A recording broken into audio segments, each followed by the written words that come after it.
Hi guys, welcome to the channel of love. I'm here with your bedtime storytelling. We're reading The Monk Who Sold His Ferrari. We're on chapter 8. These chapters are getting longer, or so they seem. Okay. It's called Kindling Your Inner Fire, and it starts with this quote by Foster C. McLennan. Trust yourself. Create the kind of life you will be happy to live with all your life. Make the most of yourself by fanning the tiny inner sparks of possibility into the flames of achievement. Foster C. McLennan. The day that Yogi Raman shared his mystical little fable with me, high atop the Himalayas, was actually quite similar to this day in many respects, said Julian. Really? Our meeting began in the evening and carried on well into the night. There was such a chemistry between the two of us that the air seemed to crackle with electricity. As I mentioned to you earlier, from the first moment I met Raman, I felt as if he was the brother I never had. Tonight, sitting here with you and enjoying the look of intrigue on your face, I feel the same energy and bond. I will also tell you that I have always thought of you as my little brother since we become friends. To tell you the truth, I saw a lot of myself in you. You were an amazing litigator, Julian. I will never forget your effectiveness. It was obvious that he had no interest in exploring the museum of his past. John, I'd like to continue to share the elements of Yogi Raman's fable with you, but before I do this, I must confirm something. Already you have learned a number of highly effective strategies for personal change which will do wonders for you if you apply them consistently. I will open my heart to you tonight and reveal everything I know, as it is my duty to do. I just want to make sure that you fully understand how important it is that you, in turn, pass this wisdom on to all those who are searching for such guidance. We are living in a very troubled world. Negativity pervades it, and many in our society are floating like ships without rudders, weary souls searching for a lighthouse that will keep them from crashing against the rocky shores. You must serve as a captain of sorts. I'm placing my trust in you to take the message of the sages of Savannah to all those who need it. After consideration, I promised Julian with conviction that I would accept this assignment. He then continued passionately. The beauty of the whole exercise is that you let's repeat that. The beauty of the whole exercise is that as you strive to improve the lives of others, your life will be elevated into its highest dimensions. This truth is based on an ancient paradigm for extraordinary living. I'm all ears. Basically, the sages of the Himalayas guided their lives by a simple rule. He who serves the most reaps the most, emotionally, physically, mentally, and spiritually. This is the way to inner peace and outer fulfillment. Let's repeat that. Basically, the sages of the Himalayas guided their lives by a simple rule. He who serves the most reaps the most, emotionally, physically, mentally, and spiritually. This is the way to inner peace and outer fulfillment. I once read that people who study others are wise, but those who study themselves are enlightened. Here, perhaps for the first time, I saw a man who truly knew himself, perhaps his higher self. In his austere clothing, with a half-smile of a youthful Buddha gracing his subtle face, Julian Mantle appeared to have it all. Ideal health, happiness, and an overriding sense of his role in the kaleidoscope of the universe. Yet he owned nothing. This brings me to the lighthouse, said Julian, remaining focused on the task at hand. I was wondering how that fit into Yogi Raman's fable. I tried to explain, he responded, sounding more like a well-schooled professor than a lawyer-turned-monk who had renounced the sensual world. You have now learned that the mind is like a fertile garden, and for it to flourish, you must nurture it daily. Never let the weeds of impure thought and action take the garden of your mind. Stand guard at the gateway of your mind. Keep it healthy and strong. It will work miracles in your life if you will only let it. You will recall that in the middle of the garden stood a magnificent lighthouse. This symbol will remind you of yet another ancient principle for enlightened living. The purpose of life is a life of purpose. Those who are truly enlightened know what they want out of life, emotionally, materially, physically, and spiritually. Clearly defined priorities and goals for every aspect of your life will serve a role similar to that played by the lighthouse, offering you guidance and refuge when the seas become rough. You see, John, anyone can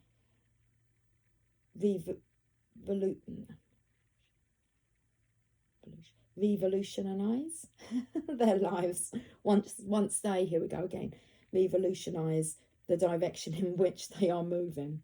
But if you don't even know where you are going, how will you ever know when you get there?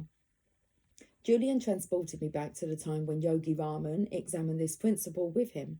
He recalled the sage's exact words. "Life is funny," observed Yogi Raman. "One would think that the less one worked, the more one would have the chance to experience happiness. However, the real source of happiness can be stated in a word: achievement. Lasting happiness comes from steadily working to accomplish your goals and advancing confidently in the direction of your life's purpose. This is the secret to kindling the inner fire that lurks within you. I do understand that it might seem more than a little ironic that you have travelled thousands of miles from your achieved-oriented society to speak to a cluster of mystical sages living high in the Himalayas, only to learn that another external secret of happiness can be found in achievement. But it is true." "Workaholic monks?" I suggested playfully. "Quite the opposite.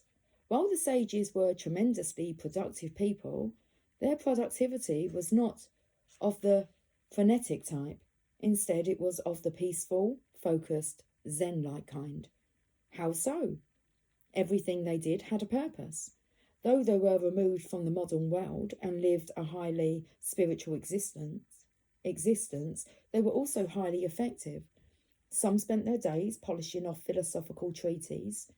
Others created fabulous, richly textured poems that challenged their intellect and renewed their creativity. Still others passed their time in the silence of total contemplation, looking like illumined statues seated in the ancient lotus pose. The sages of Savannah did not waste time. Their collective conscience told them that their lives had a purpose and they had a duty to fulfill. That is what Yogi Raman said to me. Here in Savannah, where time appears to stand still, you might wonder what a group of simple, possessionless sages would ever need or hope to achieve. But achievement need not be of the material sort. Personally, my objectives are to attain peace of mind, self-mastery, and enlightenment. If I fail to accomplish these goals by the end of my life, I am certain that I will die feeling unfulfilled and dissatisfied. Julian told me that was the first time he had heard any of his teachers in Savannah speak of their own mortality. And Yogi Raman sensed this in my expression. He said, "You need not worry, my friend. I have already lived past the age of 100 and have no plans for a quick exit. My point is simply that when you clearly know what aims you wish to achieve over the course of your life, be they material, emotional, physical, or spiritual, and you spend your day accomplishing them, you will ultimately find eternal joy. Your life will be as delightful as mine, and you will come to know a splendid reality. But you must know your life's aim, and then manifest this vision into reality by consistent action. We sages call this Dharma, which is the Sanskrit word for life's purpose." "Lifelong contentment will come from the fulfillment of my Dharma?" I asked. "Most certainly. From Dharma springs inner harmony and lasting satisfaction. Dharma is based upon the ancient principle that says every one of us has a heroic mission while we walk this earth. We have all been granted a unique set of gifts and talents that will readily allow us to realise this lifetime. The key is to discover them, and in doing so, discover the main objective of your life. I interrupted Julian. It's sort of what you were saying earlier about risk-taking? Maybe yes, maybe no. I don't follow. Yes, it may seem as though you are forced to take a few risks to discover what you are best at and the essence of your life's purpose. Many people quit jobs that have stifled their progress the moment they discover the true purpose of their existence. There is always the apparent risk that comes with self-examination and soul-searching. But no, because there is never a risk in discovering yourself and the mission of your life. Self-knowledge is the DNA of self-enlightenment. It is a very good, indeed essential thing. What is your Dharma, Julian? I asked casually, attempting to mask my burning curiosity. Mine is simple, to selflessly serve others. Remember, you will not find true joy in sleeping, in relaxing, or in spending your time like an idler. As Benjamin Disraeli said, the secret of success is constancy of purpose. The secret of success is constancy of purpose. The happiness you are searching for comes through reflecting on the worthily aims you are dedicated to achieving and then taking action daily to advance them. This is a direct application of the timeless philosophy that prescribes that those things that are most important should never be sacrificed to those things that are the least important. The lighthouse in Yogi Raman's fable will always remind you of the power of setting clearly defined, purposeful goals, and most importantly, of having the character power to act on them. Over the course of the next few hours, I learned from Julian that all highly developed, fully actualized people understand the importance of exploring their talents, uncovering their personal purpose, and then applying their human gifts in the direction of this calling. Some people selflessly serve humanity as physicians, others as artists. Some people discover that they are powerful communicators and become wonderful teachers, while others come to realise that their legacy will be in the form of innovations in the field of business or science. Hi, Jasper. The key is to have the discipline and vision to see your heroic mission and to ensure that it serves other people while you realise it. Is this a form of goal setting? Goal setting is the starting point. Mapping out your objectives and your goals releases the creative juices that get you onto the path of your purpose. Believe it or not, Yogi Raman and the other sages were very hot on goals. You're kidding. Highly effective monks living deep in the Himalayas mountains who meditate all night and set goals all day. I love it. John, always judge by results. Look at me. Sometimes I don't even recognise myself when I look in the mirror. My once unfulfilling existence has been replaced by one rich with adventure, mystery and excitement. I am young again and enjoy vibrant health. I am truly happy. The wisdom I am sharing with you is so potent and so important and so life-giving that you simply must stay open to it. I am Julian, I really am. Everything you have said makes perfect sense, although some of the techniques do sound a little odd. But I have promised to try them, and I will. I agree that this information is powerful. If I have seen further than others, it is simply because I have stood on the shoulders of great teachers, replied Julian with humility. Here's another example. Yogi Raman was an expert archer, a true master.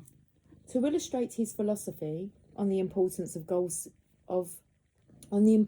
of setting clearly defined objectives in every aspect of one's life and fulfilling one's mission, he offered a demonstration I will never forget. Near where we were sitting there was a magnificent oak tree. The sage pulled one of the roses from the garland he habitually wore and placed it on the centre of the trunk. He then pulled 3 objects from the large knapsack that was his constant companion whenever he travelled to distant mountain climbs, such as the one we were visiting. The first object was his favourite bow, made of wonderfully fragrant yet sturdy sandalwood. The second item was an arrow. The third object was a lily-white handkerchief, the kind I used to wear in the pockets of my expensive suits to impress judges and jurors, Julian added apologetically. Yogi Raman then asked Julian to put the handkerchief over his eyes as a blindfold. How far away from the rose am I? Yogi Raman asked his pupil. 100 feet, Julian guessed. Have you ever observed me in my daily practice of this ancient sport of archery? The sage queried, in full knowledge of the response that would come.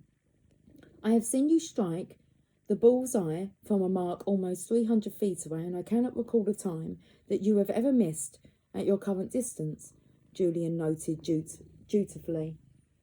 Then, with his eyes covered by the cloth and his feet placed securely in the earth, the teacher drew the bow with all his energy and released the arrow, aiming directly at the rose hanging from the tree. The arrow struck the large oak with a thud, missing its mark and by an embarrassingly large distance. I thought you were going to display more of your magical abilities, Yogi Raman. What happened? We have travelled to this isolated place for one reason only. I have agreed to reveal all my worldly wisdom to you. Today's demonstration is meant to reinforce my advice on the importance of setting clearly defined objectives in your life and knowing precisely where you are going. What you just saw confirms the most important principle for anyone seeking to attain their goals and to fulfill their life's purpose. You will never be able to hit a target that you cannot see. People spend their whole lives dreaming of becoming happier, living with more vitality and having an abundance of passion. Yet they do not see the importance of taking even 10 minutes a month to write out their goals and to think deeply about the meaning of their lives, their dharma. Goal setting will make your life magnificent. Your world will become richer, more delightful, and more magical. You see, Julian, our ancestors have taught us that setting clearly defined objectives for what we desire in our mental, physical, and spiritual world is critical to their realization. In the world you came from, people set financial and material goals. There is nothing wrong with this, if this is what you value. However, to attain self-mastery and inner enlightenment, you might set concrete objectives in other areas as well. Would it surprise you to know that I have clearly defined objectives with respect to the peace of mind I desire, the energy I bring to each day, and the love that I offer to all those around me? Goal setting is not just for distinguished lawyers such as yourself who reside in a world full of material attractions. Anyone who wishes to improve the quality of their inner as well as their outer worlds would do well to take out a piece of paper and start writing out their life aims. At that very moment that this is done, natural forces will come into play that start to transform these dreams into reality. What I was hearing fascinated me. When I was a football player in high school, my coach had constantly spoken of the importance of knowing what we wanted from every game. Know your outcome was his personal creed, and our team wouldn't dream of stepping onto the playing field without a clear game plan that would lead us to victory. I wondered why, as I had grown older, I had never taken the time to develop a game plan for my own life. Maybe Julian and Yogi Raman had something here. What is so special about taking out a sheet of paper and writing out your goals? How could such a simple act make such a difference? I asked. Julian was delighted. Your obvious interest inspires me, John. Enthusiasm is one of the key ingredients for a lifetime of successful living, and I am glad to see that you still have every ounce of yours. Earlier, I taught you that we each think about 60,000 thoughts on an average day. By writing out your desires and goals on a piece of paper, you send a red flag to your subconscious mind that these thoughts are far more important than the remaining 59,999 other ones. Your mind will then start to seek out all opportunities to realise your destiny like a guided missile. It is really a very scientific process. Most of us are simply not aware of it. A few of my partners are big on goal setting, Come to think of it, they are the most financially successful people I know, but I don't think they are the most balanced, I observed. Perhaps they are not setting the right goals. You see, John, life pretty much gives you what you ask from it. Most people want to feel better, have more energy, or live with greater satisfaction. Yet when you ask them to tell you precisely what it is they want, they have no answer. You change your life the moment you set your goals and start to seek out your Dharma, Julian said, his eyes sparkling with the truth of his words. Have you ever met someone with a strange name and then started to notice that name appearing everywhere, in newspapers, on the television, or at the office? Or have you ever become interested in a new subject, let's say fly fishing, and then noticed that you couldn't go anywhere without hearing about the wonders of fly fishing? This is but one illustration of the ageless principle Yogi Raman called Javiki, which I have since learned means concentrated mind.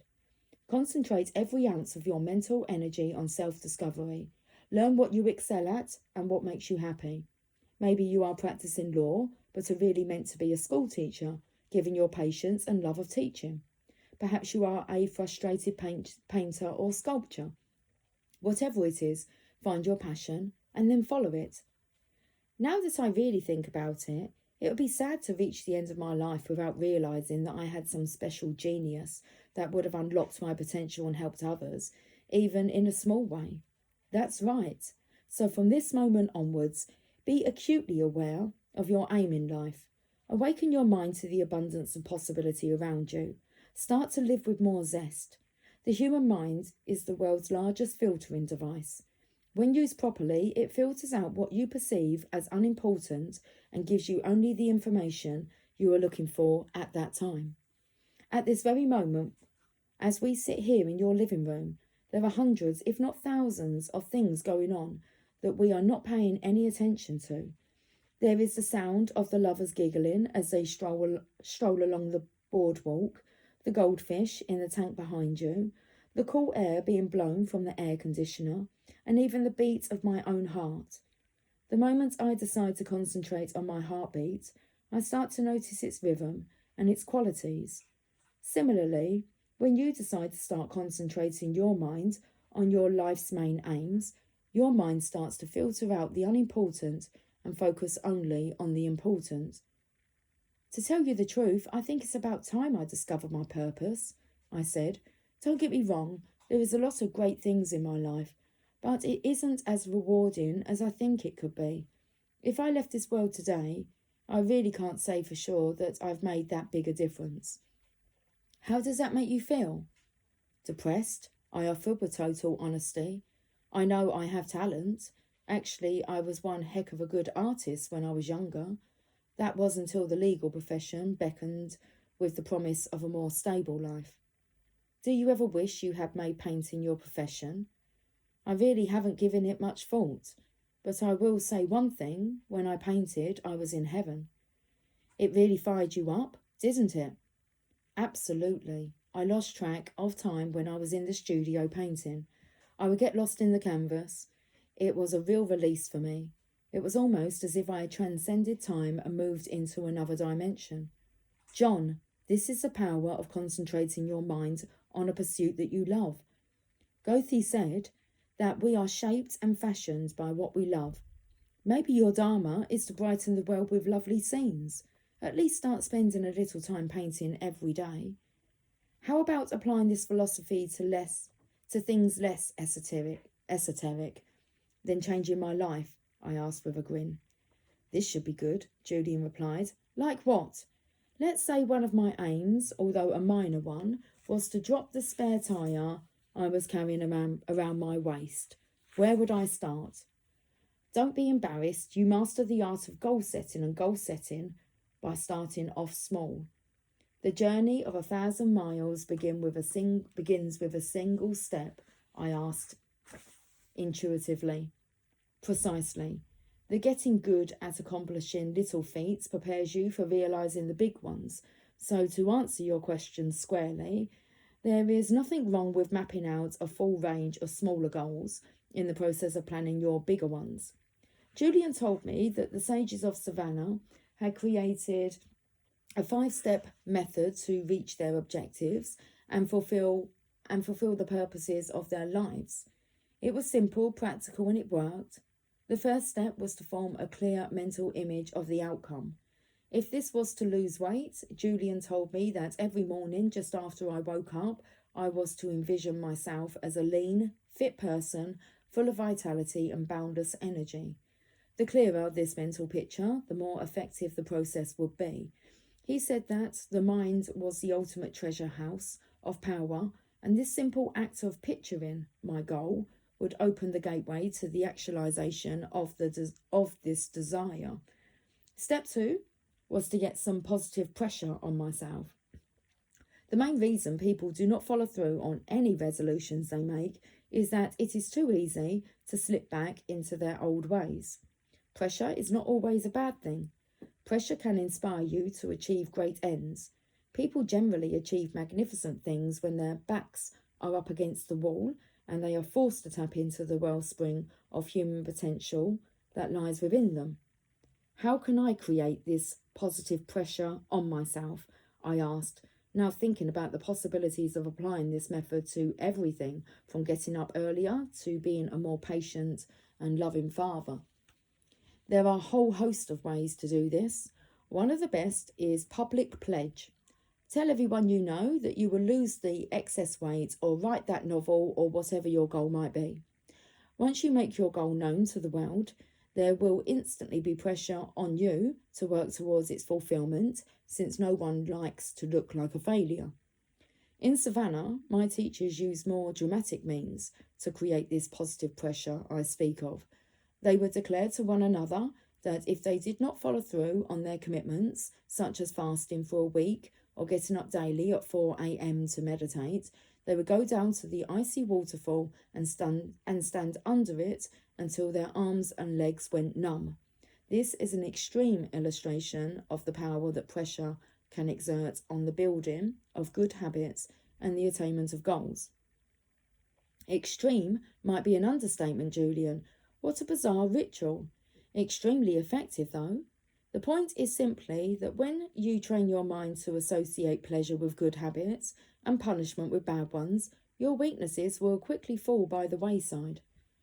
You said there were 5 steps to follow to make my desires come true, I said impatiently. What are the remaining 3?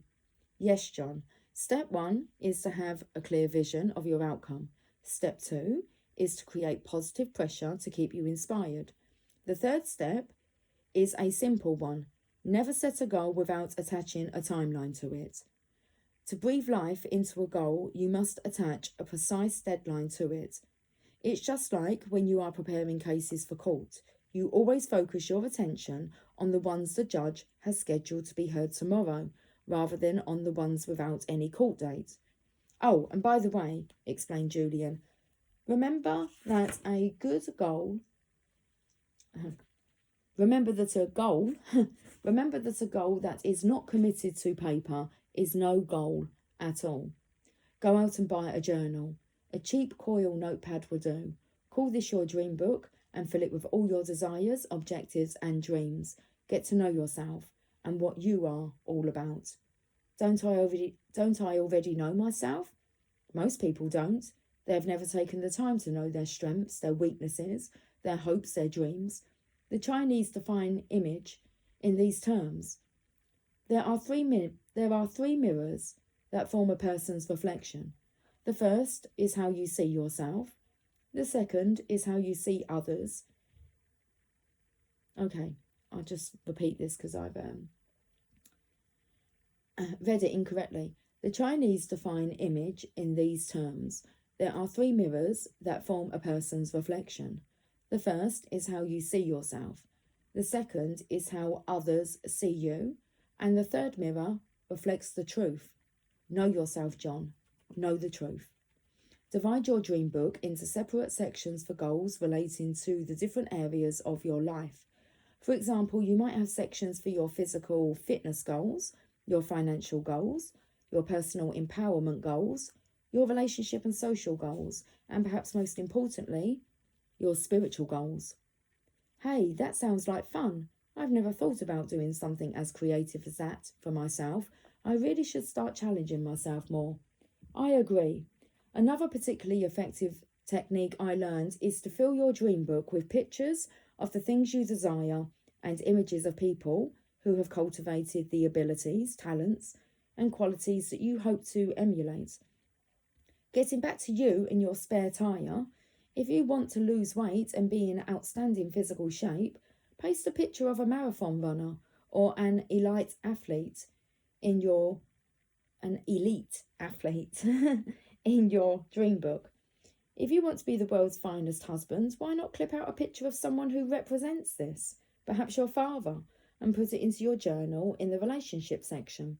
If you are dreaming of a mansion by the sea or a sports car, find an inspiring picture of these objects and use them for your book of dreams. Then review this book daily, even for a few minutes. Make it your friend. The results will startle you. This is pretty revolutionary stuff, Julian. I mean, though these ideas have been around for centuries, everybody I know today could improve the quality of their daily lives by applying even a few of them. My wife would love to have a dream book. She'd probably fill it with pictures of me without my notorious belly. It's really not that big, Julian suggested in a consoling tone. Then why does Jenny call me Mr. Donut? I said, breaking into a broad smile. Julian started to laugh. I had to follow. Soon the two of us were howling on the floor. I guess if you can't laugh at yourself, who can you laugh at? I said, still giggling. Very true, my friend. When I was chained to my former lifestyle, one of my main problems was that I took life too seriously. Now I am much more playful and childlike. I enjoy all of life's gifts, no matter how small they are. But I have digressed. I have so much to tell you, and it is all flowing out of me at once. Back to the 5-step method to attain your aims and realise your goals. Once you have formed a clear mental image of your outcome, created a little pleasure behind it, set a deadline and committed it to paper, the next step is to apply what Yogi Raman called the magic rule of 21. The learned men and women of his world believed that for new behaviour to crystallise into a habit, one had to perform the new activity for 21 days in a row. What's so special about 21 days? The sages were absolute masters of creating new, more rewarding habits that governed the conduct of their lives. Yogi Raman once told me that a bad habit, once acquired, could never be erased. But all evening you have been inspiring me to change the way I live my life. How can I possibly do this if I can never erase any of my bad habits? I said that bad habits can never be erased. I did not say that negative habits could not be replaced, Julian noted with precision. Oh, Julian, you always were the king of semantics, but I think I see your point. The only way to permanently install a new habit is to direct so much energy toward it that the old one slips away like an unwelcomed houseguest. The installation is generally complete in about 21 days, the time it takes to create a new neural pathway. Say I wanted to start practicing the heart of the rose technique to erase the worry habit and live at a more peaceful pace. Do I have to do it at the same time every day? Good question. The first thing I will tell you is that you never have to do anything. Everything I'm sharing with you tonight, I'm offering as a friend who is genuinely interested in your growth and development. Every strategy, tool and technique has been tested over time for effectiveness and measurable results. This I assure you. And though my heart tells me that I should implore you to try all of the methods of the sages, my conscience tells me to simply follow my duty and share the wisdom with you, leaving its implementation up to you. My point is this: never do anything because you have to. The only reason to do something is because you want to and because you know it is the right thing for you to do. Sounds reasonable, Julian. Don't worry, I haven't felt for any moment that you were forcing any of this information down my throat. Anyway, the only thing that could ever be forced down my throat these days will be a box of donuts, and that wouldn't take much, I quipped. Julian smiled gingerly. Thanks, pal. Now to answer your question. My suggestion is that you try the Heart of the Rose method at the same time every day and in the same place every day. There is a tremendous power in a ritual. Sports stars who eat the same meal or tie their shoes the same way before the big game are tapping into the power of ritual. Members of a church who perform the same rites, wear the same robes, and are using the power of ritual. Even business people who walk the same route or talk the same talk before a big presentation are applying the power of ritual. You see, when you insert any activity into your routine by doing it the same way at the same time every day, it quickly grows into a habit. For example, most people will do the same thing upon waking up without giving any thought to what they are doing. They open their eyes, get out of bed, walk to the bathroom, and start brushing their teeth. So staying with your goal for a period of 21 days and performing the new activity at the same time for each of these days will insert it into your routine. Soon you will be performing the new habit, whether it is meditation, getting up earlier, or reading for an hour every day, with the same ease that you feel while brushing your teeth. The final step for attaining goals and advancing along the path of purpose. That was a question, sorry. The final step for attaining goals and advancing along the path of purpose. The final step in the Sage's method is one that is equally applicable as you would advance along the path of your life. My cup is still empty, I said respectfully. Enjoy the process. The sages of Savannah often spoke of this philosophy. They truly believed that a day without laughter or a day without love was a day without life. I'm not sure I follow you. All I'm saying is make sure that you have fun while you are advancing along the path of your goals and purpose. Never forget the importance of living with unbridled exhilaration. Never neglect to see the exquisite beauty in all living things. Today and this very moment that you and I are sharing is a gift. Remain spirited, joyful and curious. Stay focused on your life work and on giving selfless service to others. The universe will take care of everything else. This is one of nature's truest laws. And never regret what has happened in the past? Exactly. There is no chaos in this universe. There is a purpose for everything that has ever happened to you, and everything that will happen to you. Remember what I told you, John. Every experience offers lessons, so stop majoring in minor things. Enjoy your life. Is that it? I still have much wisdom to share with you. Are you tired? Not at the least. Not in the least. Actually, I feel pretty pumped up. You are quite the motivator, Julian. Have you ever thought about an infomercial? I asked mischievously. I don't understand, he replied gently. Never mind, just one of my feeble attempts at humour. Okay, before we move along with Yogi Raman's fable, there is one last point about reaching your goals and your dreams that I would like to impress on you. Go for it. There is one word that the sages spoke of in almost reverential terms. Do tell. This simple word seemed to carry a depth of meaning for them, and it peppered their daily talk.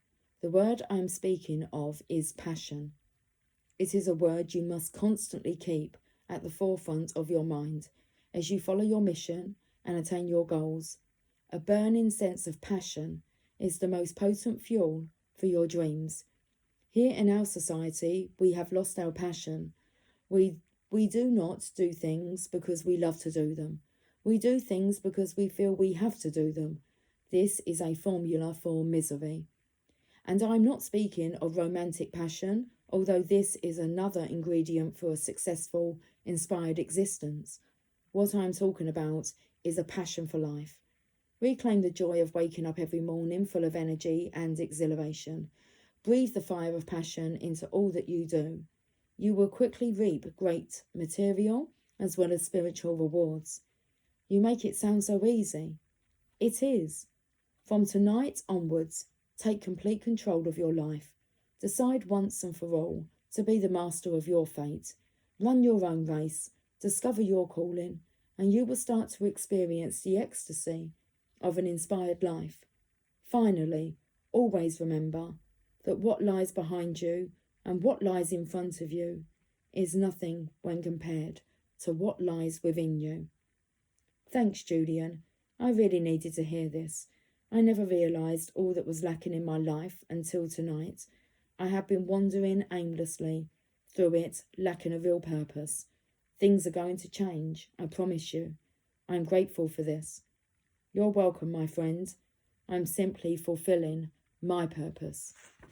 What an awesome chapter, guys. I absolutely love they kicked out the quote that we had earlier on in the week.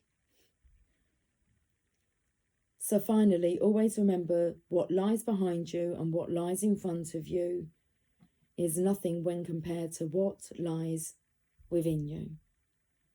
I think they used the word powers in comparison. Okay. It's ended again with Chapter 8 Action Summary, Julian's Wisdom in a Nutshell. We have the symbol, which is the lighthouse. The virtue is follow your purpose. The wisdom. The purpose of life is a life of purpose. Discovering and then realising your life work brings lasting fulfilment and set clearly defined personal, professional and spiritual goals, and then have the courage to act on them. The techniques, the power of self-examination and the 5-step method for attaining goals. And the quotable quote, never forget the importance of living with unbridled exhilaration. Never neglect to see the exquisite beauty in all living things. Today and this very moment is a gift. Stay focused on your purpose. The universe will take care of everything else. There you go, guys. I'll hold that up so hopefully you might be able to see that or screenshot it. That's the end of Chapter 8. Okay, guys. Until we meet again, take care. Sweet dreams.